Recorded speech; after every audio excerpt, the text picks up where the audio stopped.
Okay, so what we're going to do now is we're going to finish what we started before Pesach. I hope everybody had a nice Pesach. And Bezat Hashem, I plan on doing something a little different. Besides the Likutey Halachot, I would like to do a little meditation that we can work on during our Hippodadude on a daily basis. Today is Sfirat Omer. We're working through the different qualities within our soul. Sfirat Omer literally means to count. The Omer, which used to be a korban, used to be a sacrifice that we did with a type of grain. However, the word sphira also means to illuminate. So on a deep Kabbalistic level, this period is very, very auspicious for working on yourself and for transforming yourself in an inner way. And I want to work on the quality each day since we have the opportunity to do now. And then this is something that we can take with us into our Hippodadude. So before we do that though, we're just going to finish this Halacha that we're doing right now and maybe move on to a little bit more, and then we'll do that meditation. So what we said so far in a nutshell is that the cause of suffering in a person's life is a lack of da'at. And the cause of joy in a person's life is to have da'at. To have da'at means to know that everything is from Hashem. This is da'at. That Hashem is the cause of everything. He is the initiator of everything. He's the activator, the orchestrator, the conductor.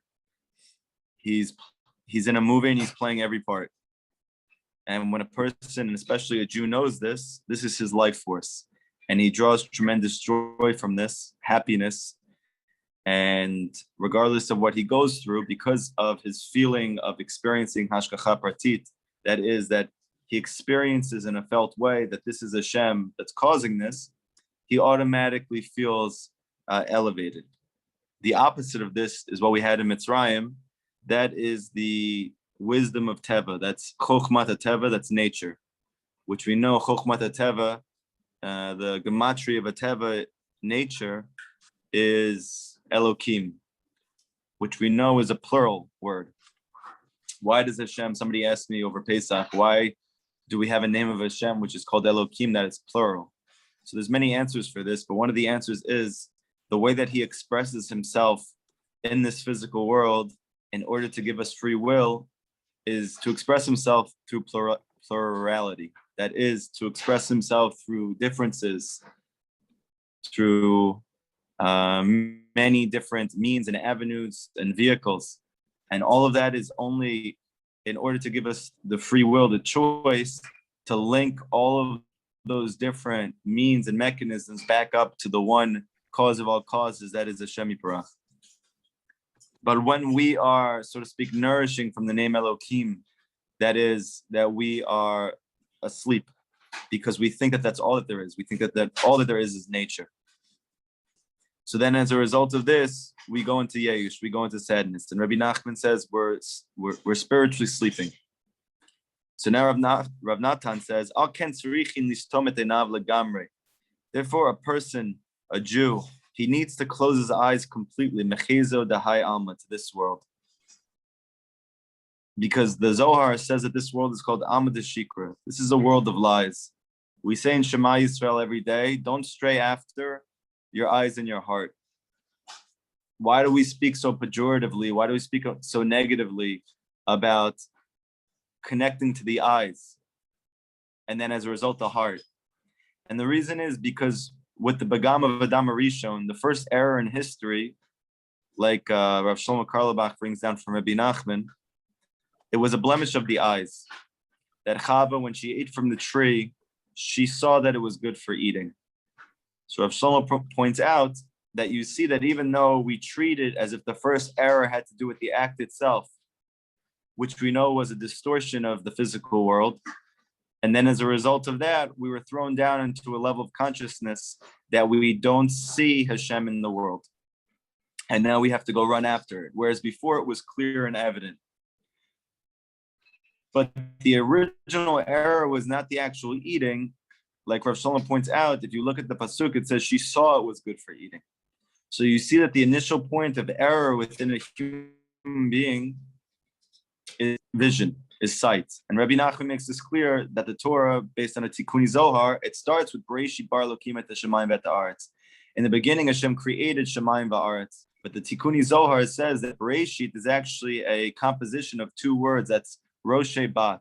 That we know that in Hebrew, when you describe the eyes are three main colors, and then you have the pupil of the eye.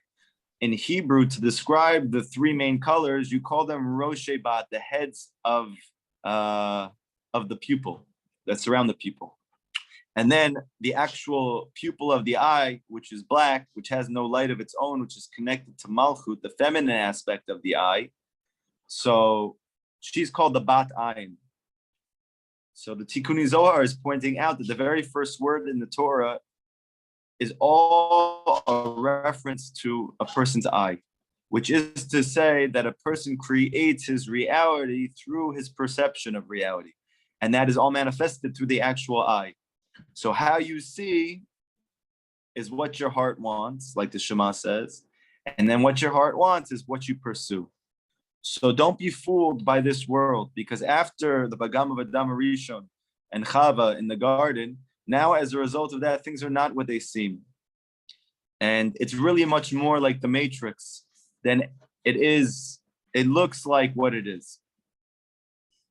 So therefore, the only way to see clearly, Rabbi Nachman is saying, and this is his tremendous Kiddush, is actually to close our eyes to the world. And now it starts to make a lot more sense why in the most essential mitzvah in the Torah that we say Shema Yisrael Hashem Elokeinu, we don't makayim the mitzvah until our eyes are closed. Not only are our eyes closed, that the sages say you have to put your hands on your eyes right now. You can't even make the error for one moment of opening your eyes when you say Shema, because you're going to ruin it.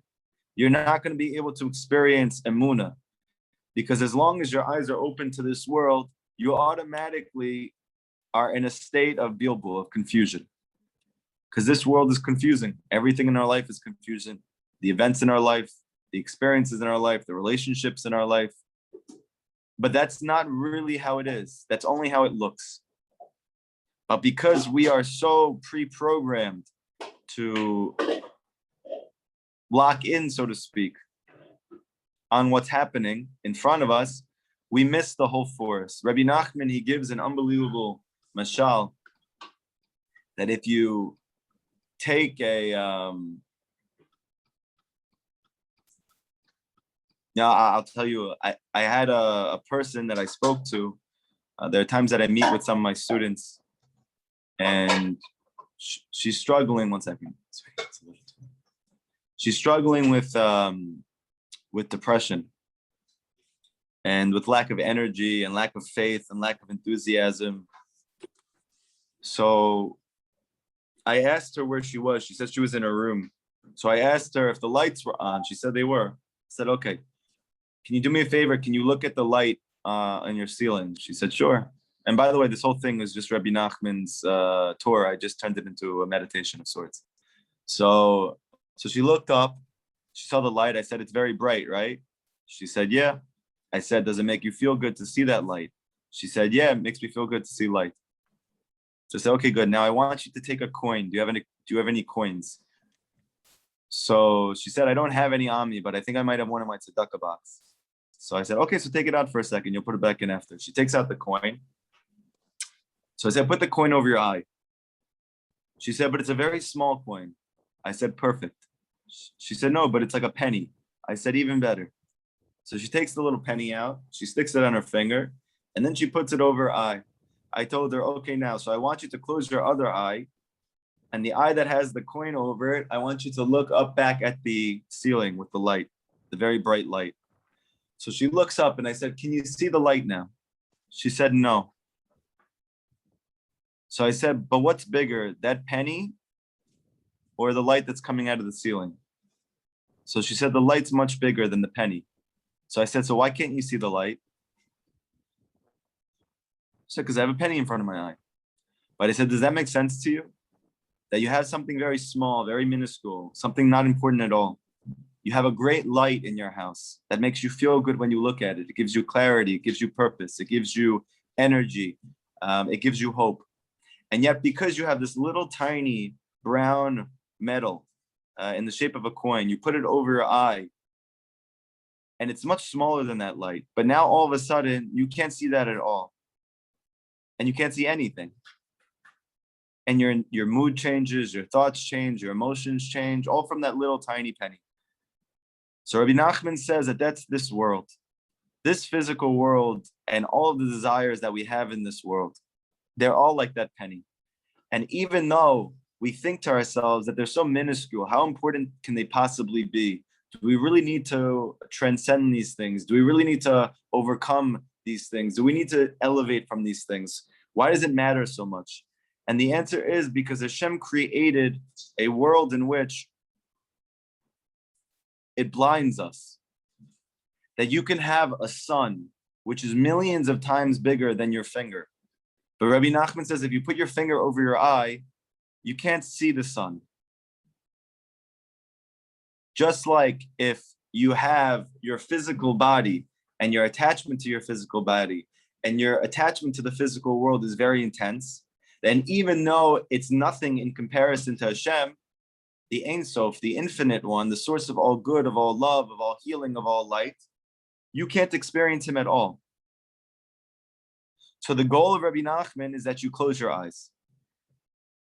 And with closing your eyes to this world, you're able to experience the infinite light of Hashem. Somebody came to Rabbi Nachman once and they said, oh my gosh, bitul, nullification. This sounds like a lifetime's worth of effort. How am I ever going to experience bitul in my life? So Rabbi Nachman says, actually very simple.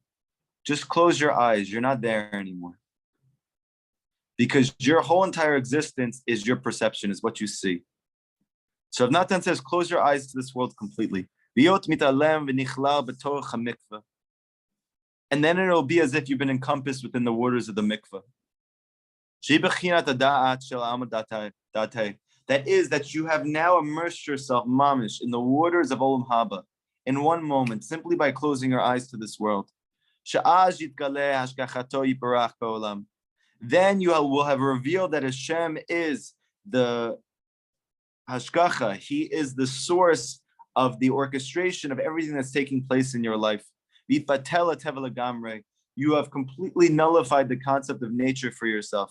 And through this mamshich hashgacha misop ha'olam bechinat mikveh. Then as a result of this, you have drawn this orchestration, the supervision in a very intense, very deep, very palpable way from the end of existence, from Olam Haba, where we know that all there's going to be is hashgacha. The whole concept of teva is going to be nullified completely, Rav Nachman says, Rav Natan teaches. And through this, and through this you come to a Yeshua. You come to healing through whatever it is that you need. Like the pasuk that Rav Natan says, the mikveh of the Jewish people, it is the salvation at the time that you need it. And the word mikveh comes from the word kaveh, which is to hope. How does a Jew have hope? He only has hope when he connects to Hashgacha Pratit, when he connects to divine providence, when he connects to Emunah. And the Chiddush of Rabbi Nachman is there's no way to connect to it as long as your eyes are open.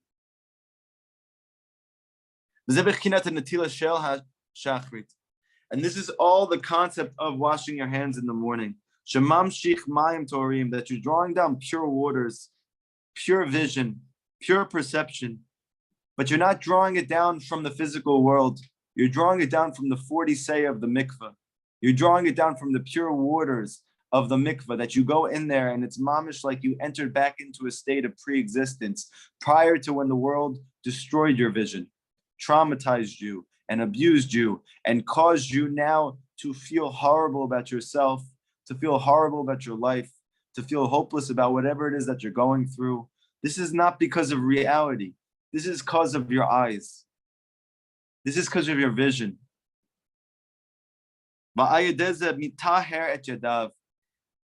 And as a result of putting water on our hands, we mataher our hands. We purify our hands. And we know that the word yad, hands, is the concept of emunah. We purify our faith by not believing anymore in what we see, but by believing in our mind's eye. Not in what our eyes see, our physical eyes see, but in what our heart sees. We purify the 28 prakim, the 28 sections of our hands. The 28 atvan shamase bereshit. We go back and we purify bereshit ba'elokim at the shemayim at the aretz. We change our perception. We change our eyes. We change the roshe bat. We change the colors of the eyes and the bat ayin, that we no longer see according to what we've experienced so far in our life. We're going to go back to the beginning of creation, which is present at every single moment. That Maseh Bereshit Tamid. Hashem creates the world at every single moment. But the way that we kick into that perception that everything is new, it's not old. Everything is hopeful. It's not despairing. Everything could change. It's not frozen in time. I'm not done. I'm not toast. I'm not cooked. Your way to experience that is to go back to the beginning. Like Rabbi Nachman says, it's forbidden for you to get old. Not because he was against elders, not because he was against geriatric care. The reason why Rabbi Nachman didn't want you to get old, he said it was a sword to get old, is because it's not real. There's no such thing. And Rabbi Nachman was very against lies. And he was very much a fan of the truth. Because he says that the whole entire key to joy is truth, and the whole entire key to sadness is investment in lies. So why does Rabbi Nachman say it's forbidden to get old? Because there's no real state of existence that's called being old. So as long as you allow yourself to be old, you're living in a lie.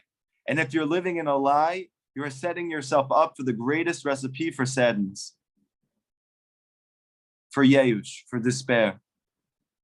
Rabbi Nachman says, I make every student who comes to me like a newborn babe. Rabbi Nachman's going to make you go back to being a child again. His whole entire essence is to make you realize you're not old. Your life's not old. Your experiences aren't old. Your emotions aren't old. Your spirituality isn't old. Nothing's old. Everything's brand new. And in this place, there's hope. In this place, there's joy.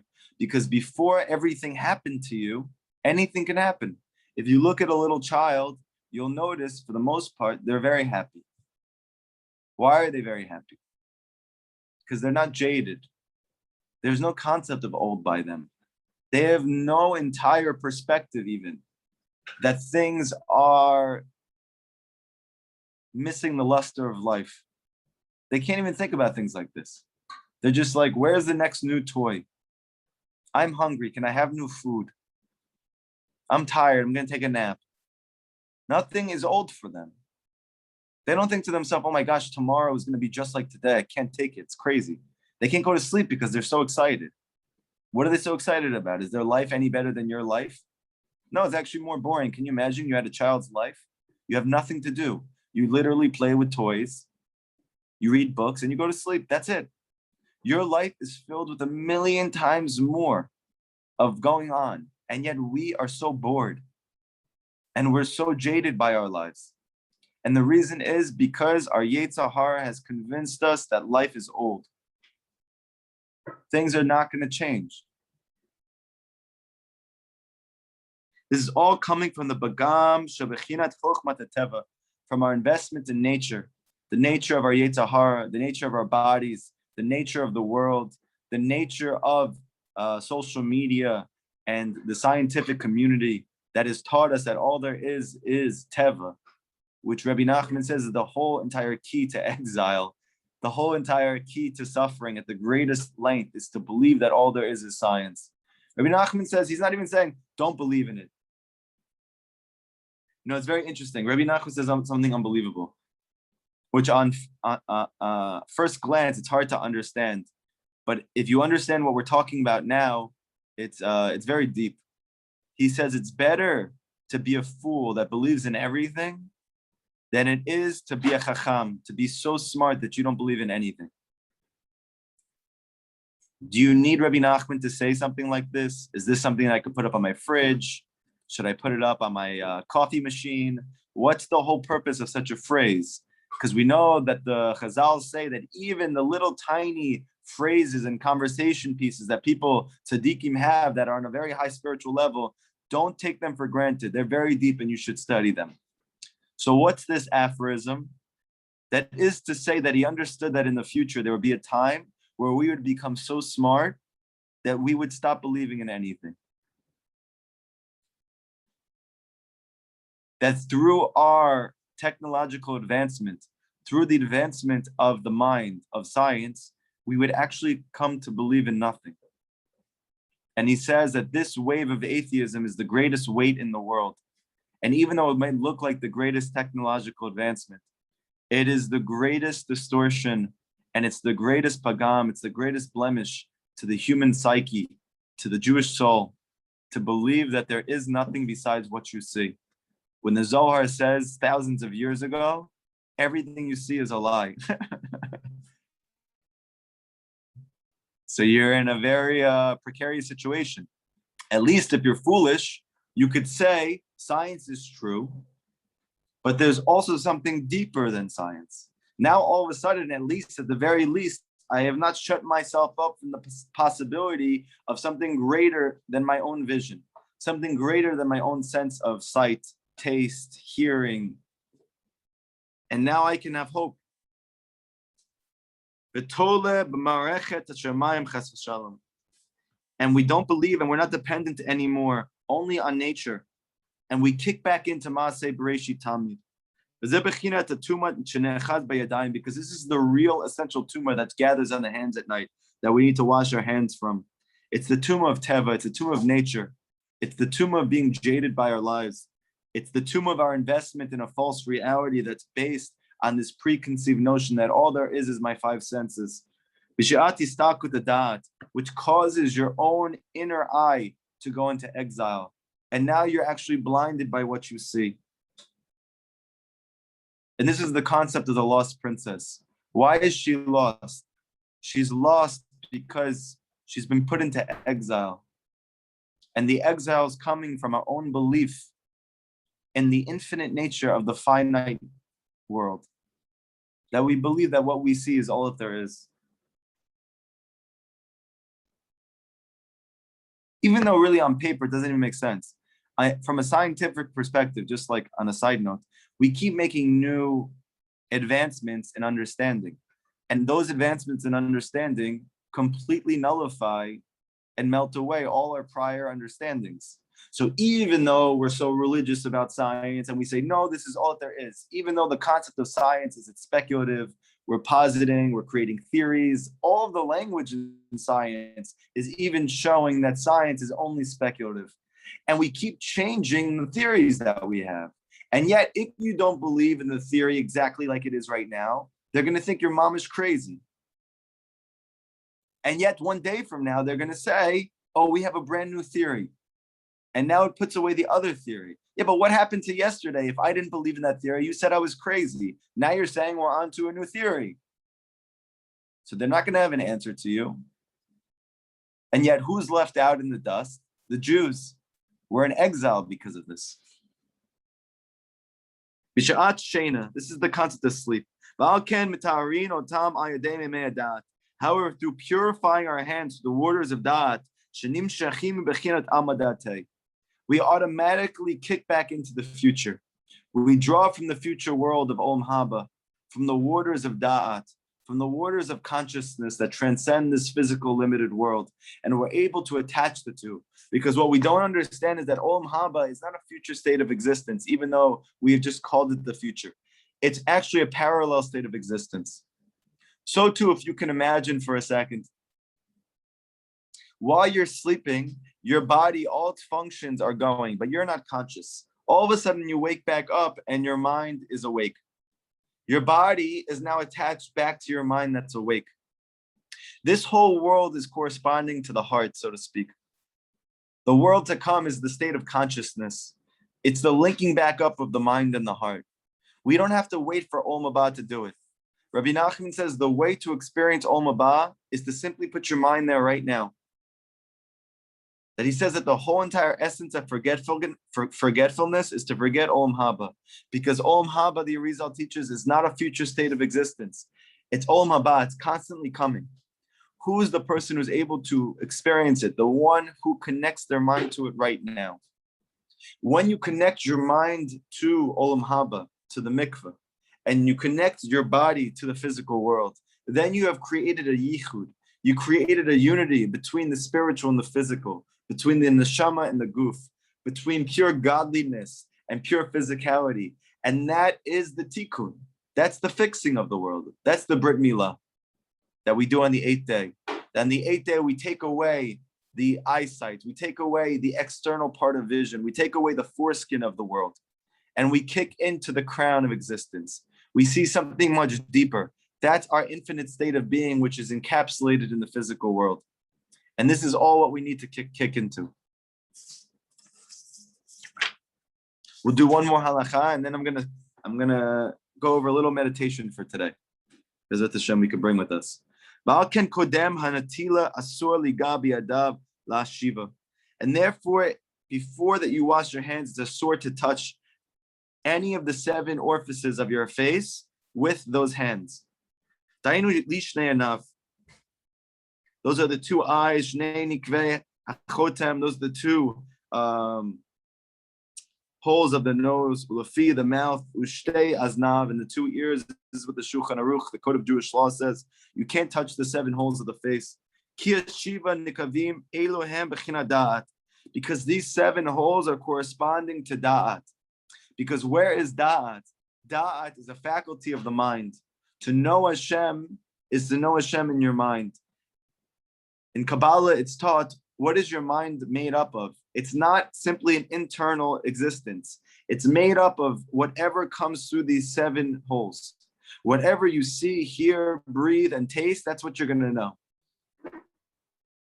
So we're trying to purify our bodies because as a result of that, by purifying these 7 sources of input, now as a result of that, what's inside becomes pure as well. Now we can tap into something which is transcendent.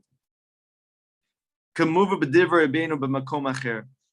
Nachman teaches in Likutey Moran, Chaf Aleph Od Bet, Ve'elu Hashiva Nikvei Arosh Em Bechinat Shiva Ela Eine Hashem Hema Meshot Hatot B'chol Haaretz. That these 7 holes of the head, there's the concept of the pasuk that it says 7. These are the eyes of Hashem. So it's a very bizarre pasuk from Zechariah where he's speaking about Hashem's eyes. But he's saying that Hashem doesn't have 7 eyes. He doesn't have 2 eyes like us. He has 7 eyes. Because the concept in Kabbalah of eyes is not just that they're static, that they look at the world and that's how they perceive. But that actually the eyes are, so to speak, messengers of the mind. This is how the Zohar brings it down. This is how Rabbi Nachman speaks about it. That when you look at something, it's like you want your mind to draw close and to attach, to invest, and to experience that thing in a deep way, to unite with that thing. So by looking at that thing, I have now sent my messengers of my mind, which the Kabbalah calls my eyes, to that thing. It now goes and it pursues that thing. When it strikes that thing, it comes back and it hits my mind. So Rabbi Nachman's teaching, you have 7 eyes then. Because what you hear is the same thing. When a person's having a very juicy conversation, I want to know what's going on over there. So what am I doing? I don't want to know from my ears. I want to know from my mind. But my way to perceive that is through my ears. So I send my ears over there. Now, all of a sudden, I draw in new information. That enters into my mind. Same thing with my mouth. I want to taste this thing. What do I really want? I want my neurons in my brain to fire off from joy. I don't want to put it in my mouth. That's not where I'm tasting it. I'm tasting it in my mind. However, my messenger, my mind for taste is to go open my mouth and start chewing. Same thing through the nose. So it's very deep teaching. So Zechariah is saying Hashem has 7 messengers. There's 7 eyes. Now, in a very deep way in Kabbalah, these 7 eyes are corresponding to the 7 main figures, which we are counting in Sfirat HaOmer. They are Chesed, Gevurah, Tiferet, Netzach, Chod, Yesod, and Malchut. They are Abraham, Yitzchak, Yaakov, Moshe, Aaron, Yosef, and David. That these 7 faculties of the soul are called Hashem's eyes. They're corresponding to the faculties of our mind. And whatever Abraham, Yitzchak, Yaakov, Moshe, Aaron, Yosef, and David are busy with, that's what you know. So it's interesting because Rabbi Nachman brings down that these 7 figures are called the 7 shepherds of faith. That is to say, your ability to have emunah in something which transcends what you see is based on you looking, hearing, breathing, tasting things which are spiritual. And as a result of that, you get to know something spiritual. But if all you see and hear and smell and taste and touch is physical, you have cut yourself off from these seven shepherds. You've cut yourself up from the eyes of Hashem, from the eyes of godliness, from the eyes of Yud Ke Vav Ke. And now your eyes are trapped in Elokim. Bechinat da'at. And now you don't have da'at. Bechinat hashkacha. You don't feel the hashkacha of Hashem. You don't feel the supervision of Hashem in your life. Balken asur. And as a result of this, the Shulchan Aruch says it's asur. You're not allowed to. It's like you cannot eat non-kosher food. You can't touch your eyes. You can't touch your ears. You can't touch your nose and your mouth in the morning before you wash them with da'at, because you're going to mislead yourself to believing that all that there is the physical world. The hembiyadav kodem and atila. You have to first wash your hands, to wash your amuna with the pure da'at of the mikveh. Kadei shelo livgoma da'at hakadosh. So you don't blemish your God consciousness. Ze bechinat hashkacha. You don't blemish your felt perception of Hashem's supervision in your life. Ayadei zahuma shel chochmat hateva and ne'echezet beyadayim be'et sheina. And all of this is caused by the poison, by the zuhama, that is nature, which accumulates on your hands at the time of sleep. And therefore, the essence of the power of the chokhmah of nature is through a Jew's gazing at deeply, internalizing the limited reality of the physical world, of the physical body, of the limited senses of this world. Kuba Laila, that according to the Torah, this is called nighttime. The seers of the night, the seers of the stars. Why do we call them the seers of the stars? It's very deep what Rav Natan is saying right now. That even though we think about people who are astrologers, which back then, that was like science for them. And we think it's so different now, we've advanced so much. Rav Natan is saying it's mamish the same thing. Why? Because their whole ability to see came from nighttime vision. What about now that we are invested only in science? Rav Natan says it's the same thing. We are eliminating yom for ourselves. We're eliminating clarity for ourselves. We're eliminating hashkacha pratit for ourselves. And we are investing only in teva, nature, which according to Kabbalah, that's called nighttime, that's called laila, that's called suffering.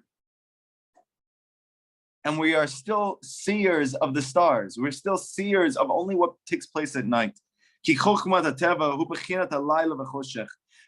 the wisdom of teva, of nature, is only nighttime and darkness. Kikar or, because the essence of or, the essence of light, that's hashkachat Hashem yiparach levad.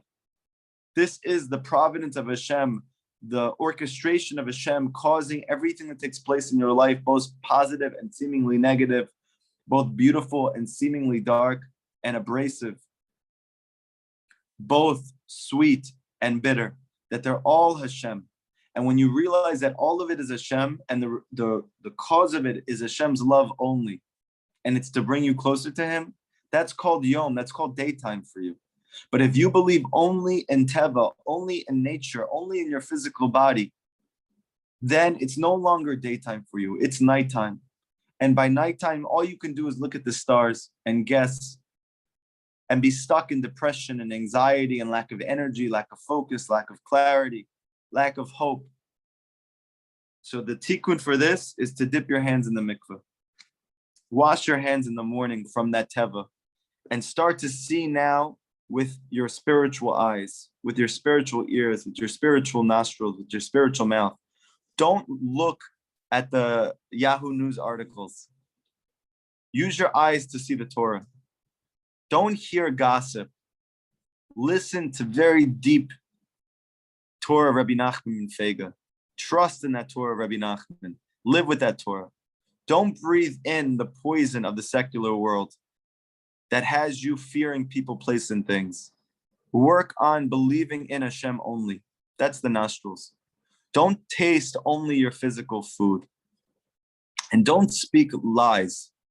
Say words of truth. Say words of encouragement. Say words of faith. Say words that bring up yourself and your brothers around you and your sisters around you. And when you do these things, then you're going to be able to know Hashem. I'm going to do a meditation with you guys that you can take with you into your Hibodedut Bezrat Hashem today. This is a very important time to do Hibodedut during the Sfirat HaOmer. So what is the Sfira today? We just finished all of the Sfirot of Chesed. Chesed represents Hashem's love for us. But in the language of Kabbalah, or how we can understand it in a felt way, is that Chesed represents Hashem revealing himself to us. Whenever Hashem's revealing himself to you, that's called Hashem's Chesed. But that's over now. What do we have now? We moved into Gevurah. Gevurah, which is called strength, actually represents the opposite function. That is, Hashem is hiding his love from us. He's hiding your experience of him. Why is he doing that? So the answer can be found in the people who represent these spirot. Who is the manifestation of Chesed in this world? It's Avram Avinu. His whole entire experience of godliness is going out. He's going out to the world. He's going out to the people. He's trying to show everybody around him that Hashem exists.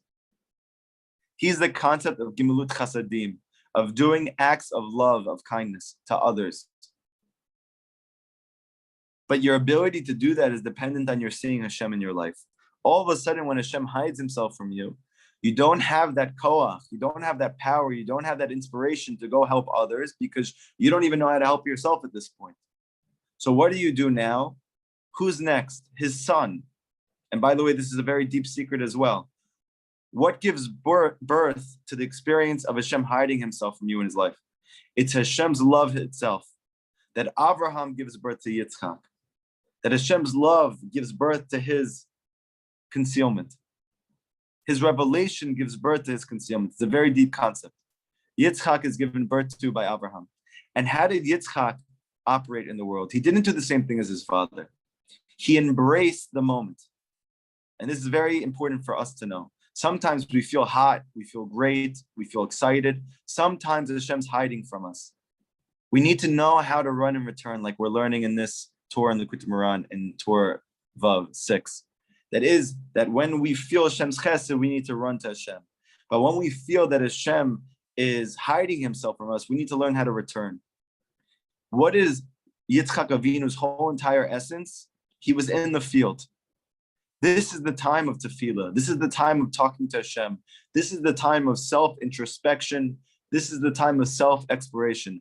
I'm not trying to give over to others very, very beautiful things. I'm trying to imbue myself with very beautiful things. I'm trying to find beautiful things within myself. This is the time of Gevurah, that I talk to Hashem now because I don't see Hashem.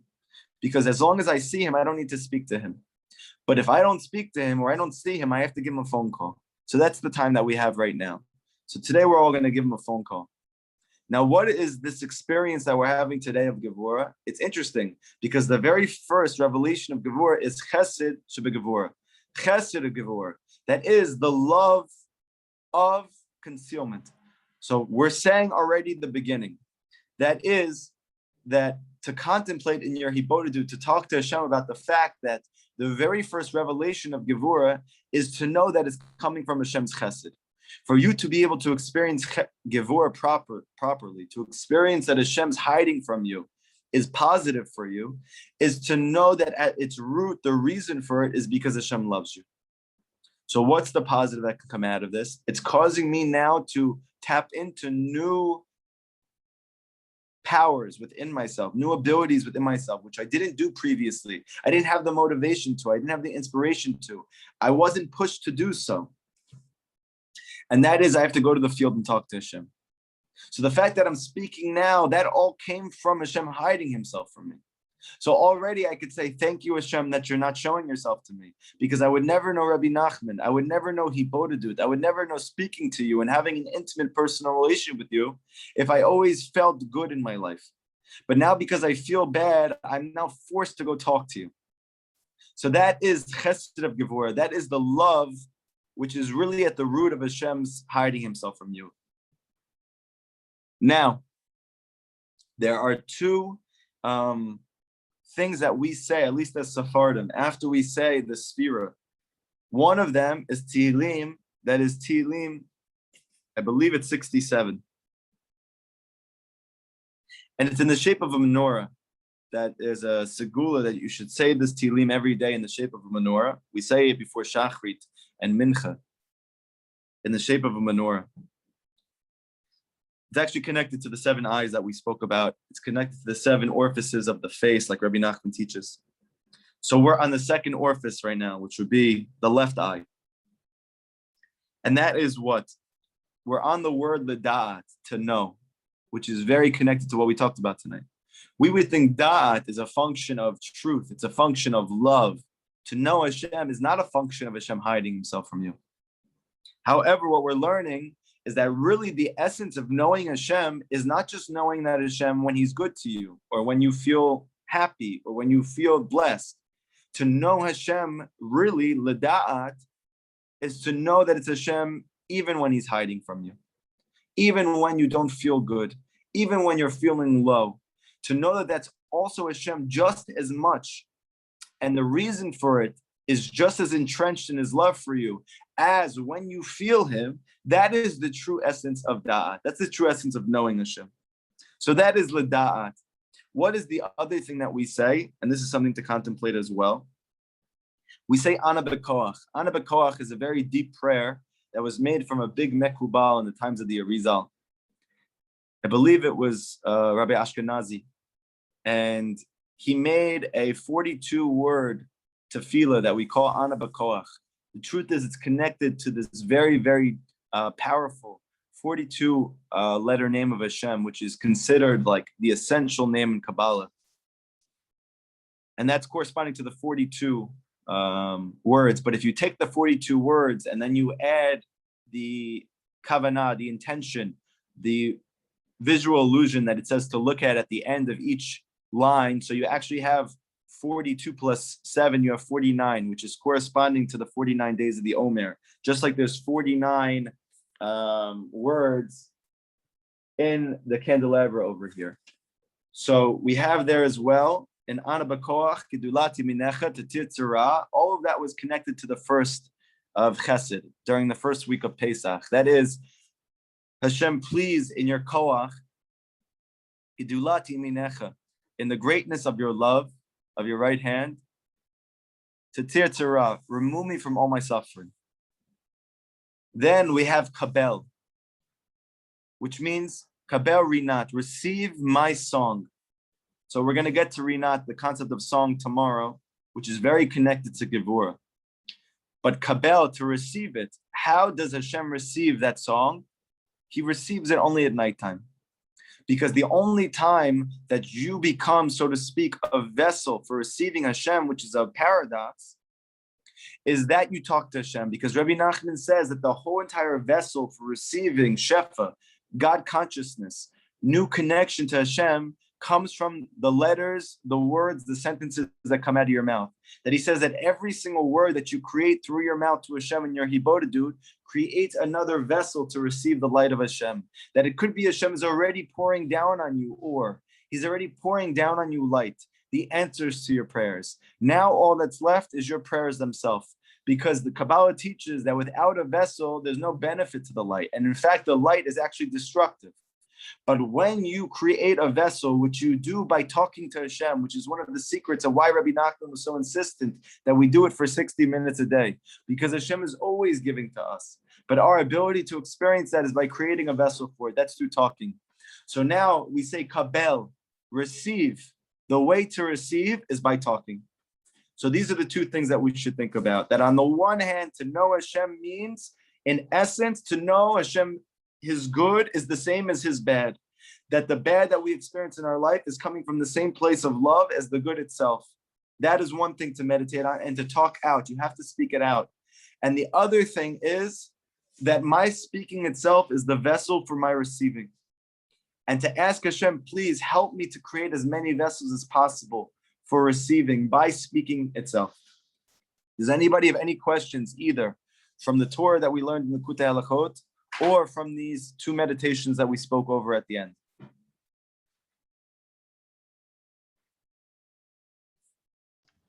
I have a quick question, Rob. Sure, go ahead.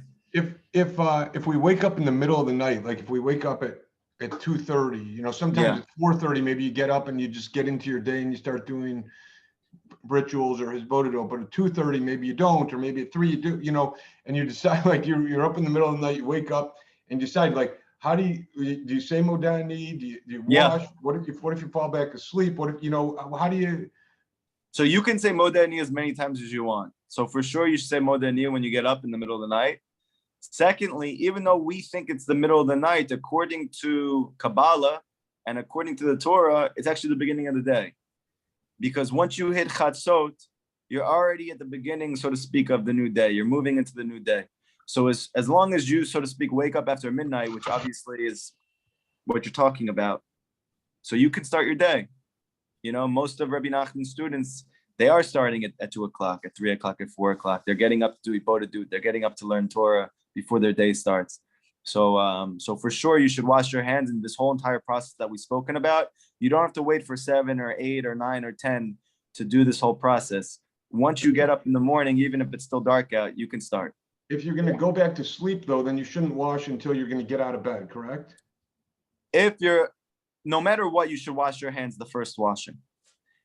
In terms of making all the brachot, if you know you're going to go back to sleep right away after you get up, so then you don't have to make all the morning brachot. But if you think, even you have a havamina, initial thought that I might stay up now, so you should go through the whole entire process. And then just after you go back to sleep, let's say if you end up going back to sleep, you don't have to go through all of those steps again. The only thing you have to do is wash when you get up. Thank you. You're welcome. Any other questions? Rob, I have a question. Go, sir. Go. You go first. Okay. So explain, Rob, what happens to the neshama at night when we sleep, as to the reason why we must wash our hands in the morning. What exactly happens to the neshama? Okay, great question. So the Chazal, the sages say that when you go to sleep, it's 1/60th of death. Why are they saying that? Are they very morbid, very, very morose individuals? No, they were very hopeful. They were very excited. They were very exuberant people. They had a lot of faith. So why are they saying that sleep is 1/60th of death? It seems extreme. So the reason is because Kabbalah teaches that when you go to sleep, your neshama, your godly soul, actually elevates above this physical world. And the only thing that's left with you is, so to speak, the lowest level of your soul, which is still attached to your body, which is why you're alive. If your whole entire soul elevated, then you would literally die. But because the lowest, most level, which is called the nefesh, is still connected in your body, and the rest, so to speak, goes up, as a result of that, you're able to go into a state of unconsciousness. Now, the benefit of this is that your neshama, when it goes up, it gets renewed. And that's the secret of, we say in the morning, Rabba Amunatecha, great is your Amuna. Why? Because the Amuna actually, machadesh, it renewed my neshama. The vulnerability and the danger, though, that comes is that now that the higher levels of your consciousness have gone into exile, your body automatically becomes a magnet for tuma. It becomes a magnet for negative spiritual energy, for negative spiritual klipot. Those klipot automatically, as soon as you go to sleep, they automatically begin to start to attract to your body. So that's the reason why you're supposed to wash as soon as you get up in the morning. That's the reason why you're supposed to say Kriyat Shema before you go to sleep. And it's so vital by Chazal to do so, especially according to Kabbalah, is because of the vulnerability that's most intense when you sleep at night.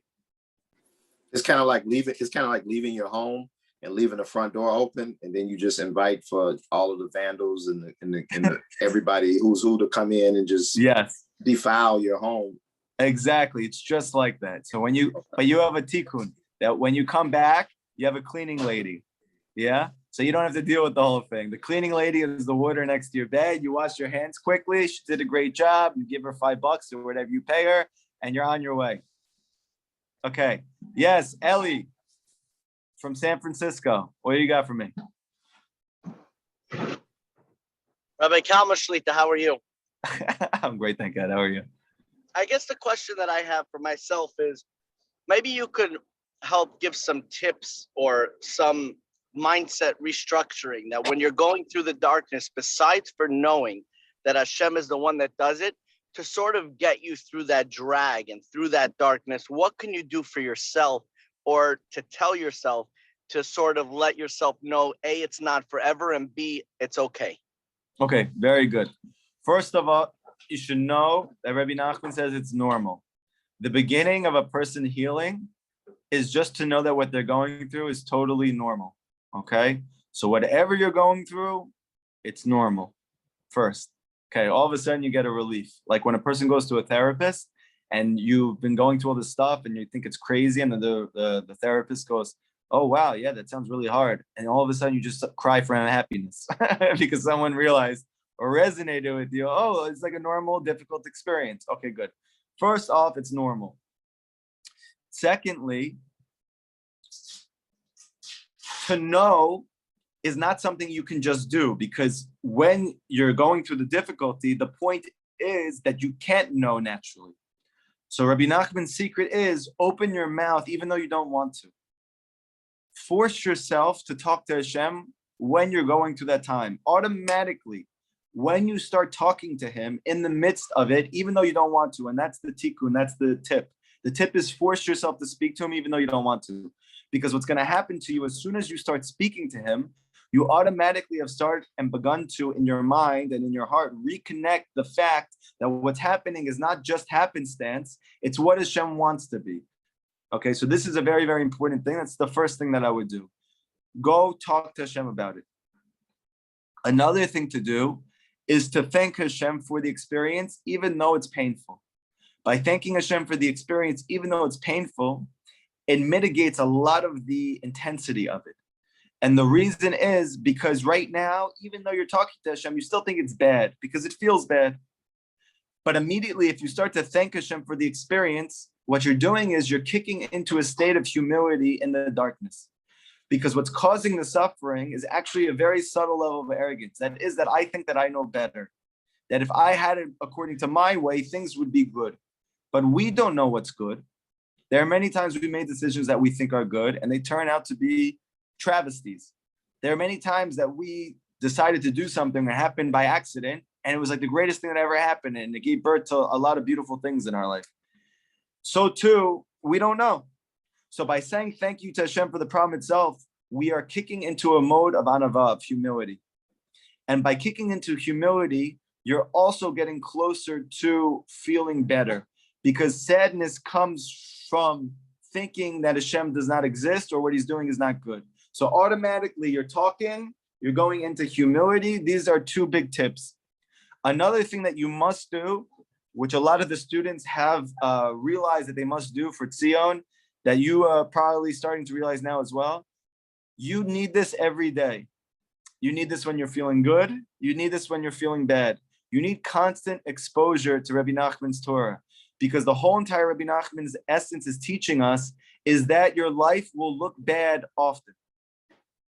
Like Rabbi Nachman said, I don't understand what Chazal say, that there's Olam Hazeh and Olam Haba. Olam Haba, okay, I can believe in it. But Olam Hazeh, I don't see this world at all. All I see is hell. All I see is Gehenna. But he was Bedavka saying, all I see is hell. But it's not hell. So the whole entire essence of Rabbi Nachman's teachings is to reorient yourself to closing your eyes to what you see and connecting to your mind's eye. But it's too powerful, it's too palpable, it has too tight of a grip on us to do naturally. And therefore, we need Rabbi Nachman to remind us every day.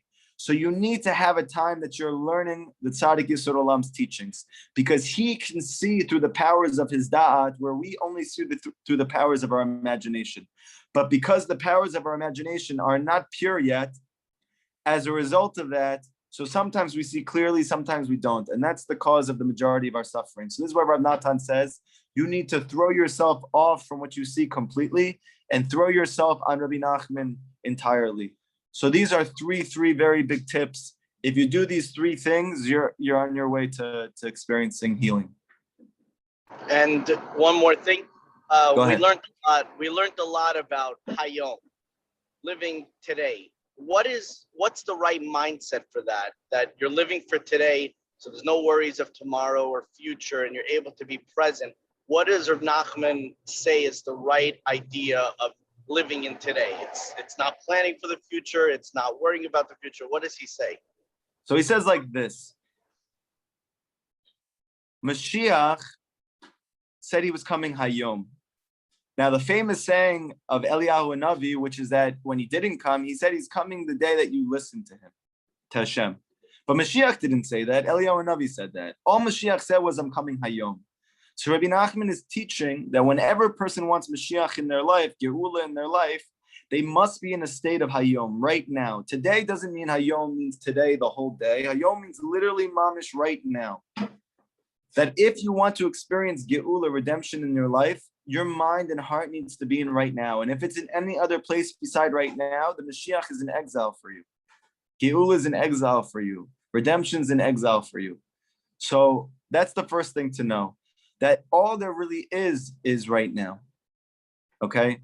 So one of the things that we used to say in therapy is that if you think about the future, or if you think about the past, you're setting yourself up for anxiety and sadness. Because the cause of anxiety is to think about the future. The cause of sadness is to think about the past. Comes Rabbi Nachman to teach you something deeper than that. Do you know the reason why thinking about the future makes you scared and the past makes you sad? Because the future and the past are only real according to your limited scope of reality. But we say that Hashem is above time and space, and Hashem is the ultimate reality. That means that in truth, there is no such thing as the future or past. That's the whole reason why it causes all these negative emotions, because Rabbi Nachman says that negative emotions are caused by lies which we are invested in intellectually. So when we are invested in a lie in our mind, we start to feel sadness and fear. Why? Not because the future is scary and because the past is horrifying, but because there is no such thing. There is only Hayom. So this is what he says about it. So when you start to think to yourself about the future or the past, don't just think to yourself, I don't want to because it's going to make me feel bad. That's what therapists tell you to do, but you'll see it's ineffective. Where's the real ikar of Rabbi Nachman, where he comes in and he mamish makes this thing so powerful? By telling you that the future and past are not even real. There's no such thing. Because all of those past moments were really present moments. And whenever you get to the future, it's also going to be the present. So there is no such thing. So right now, feel the sun on your face. Does it feel good? Yes. So it's great. Are you in a car driving to wherever you need to go right now? The car feels pretty good, right? Feel your hands on the steering wheel. It feels nice. Yeah. The weather's beautiful today. Do I have clothes on today? Yes, I have clothes. Very nice. Thank God. Did I eat breakfast? Baruch Hashem. Yes, I ate food. Everything's great. Oh, but my gosh, 5 minutes from now, I'm going to go eat my whatever. Yeah, but there is no such thing as 5 minutes from now. If you realize that this moment right now is what you have, you're going to see that every moment for the next 5 minutes is great. And that's going to put you in a completely different emotional state than when you get out of your car and do that thing that in the beginning you were so apprehensive about. Now, all of a sudden, you're excited for that because you haven't been draining all of your energy from anxiety and from sadness up until you actually get there.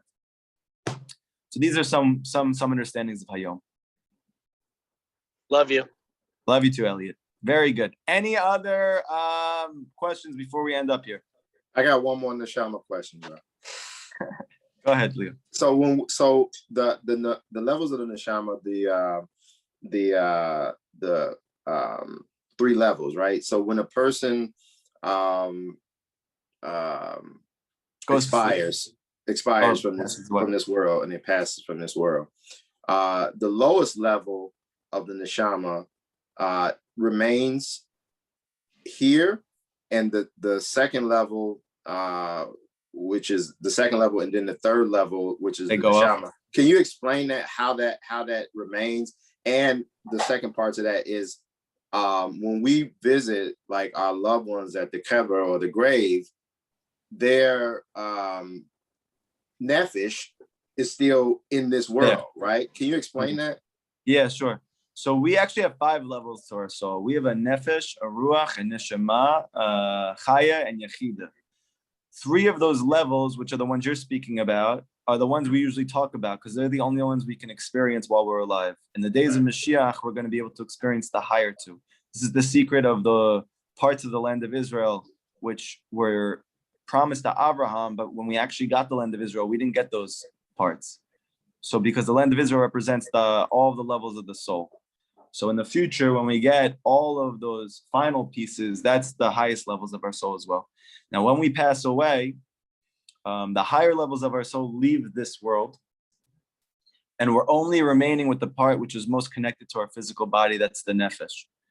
So this is the secret of why when you go to tzaddikim, you can pray by their kever, and there's a benefit because to some extent, there's a part of them that's still there.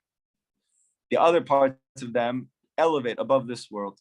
So this is the very simple understanding of it. Now, the Or Chaim actually says, I believe, that there's a teaching in the Gemara that tzaddikim are alive even when they pass away, and Rashayim are dead even when they're not here.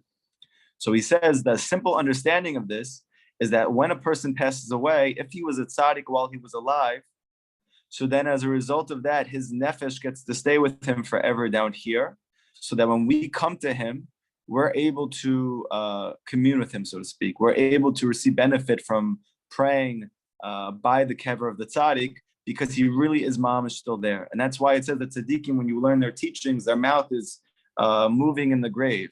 So why isn't it that anybody else's mouth is moving in the grave? Because they're dead even when they're not here. Meaning that their nefesh also, so to speak, expires even once they have passed away.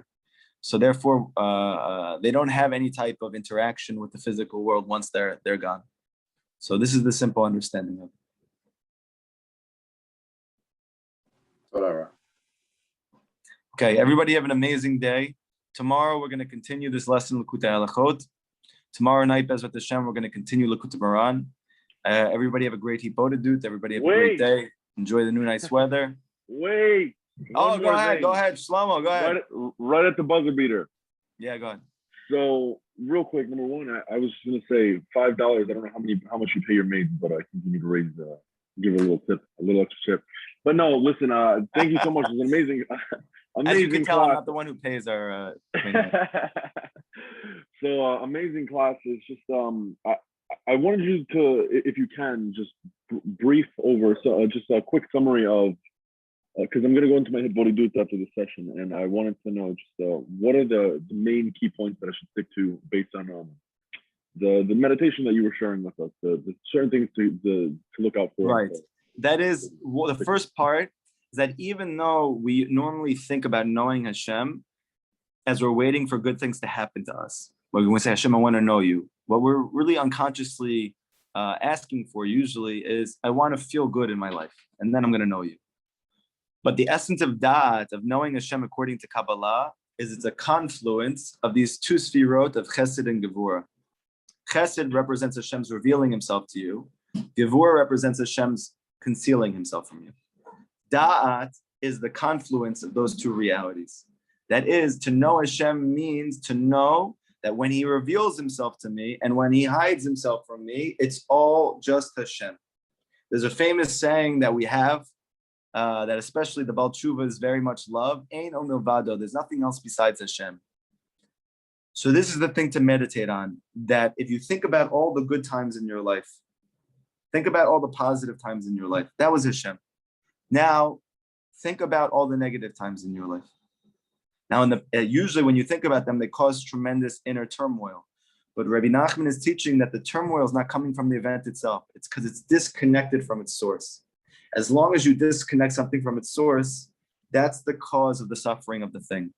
But if you understand that whatever that event that took place was really Hashem's doing, and not your parents, and not your community, and not the failings and lackings of society, and not the unfortunate circumstances of your genetic, socio, historical, social connection circumstances. They're really mamish, just whatever Hashem wants to be happening. Hashem is causing it because he loves you and wants the best for you. It's in order to bring you close to him. So that's called knowing Hashem. So this is the first meditation.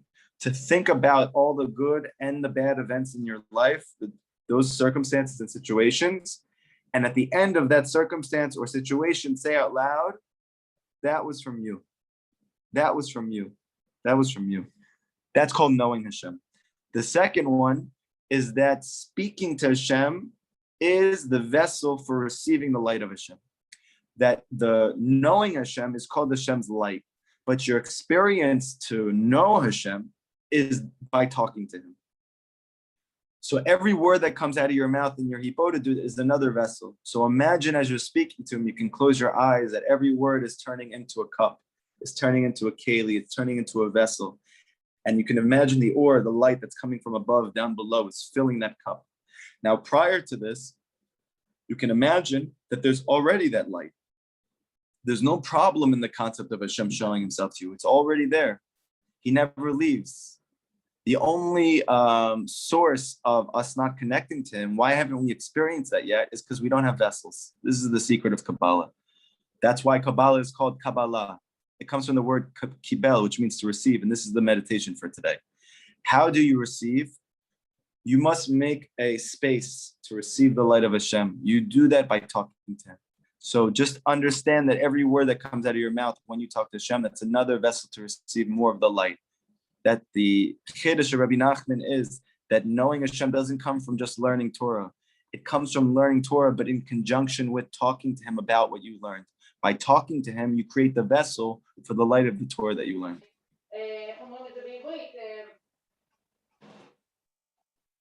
Okay.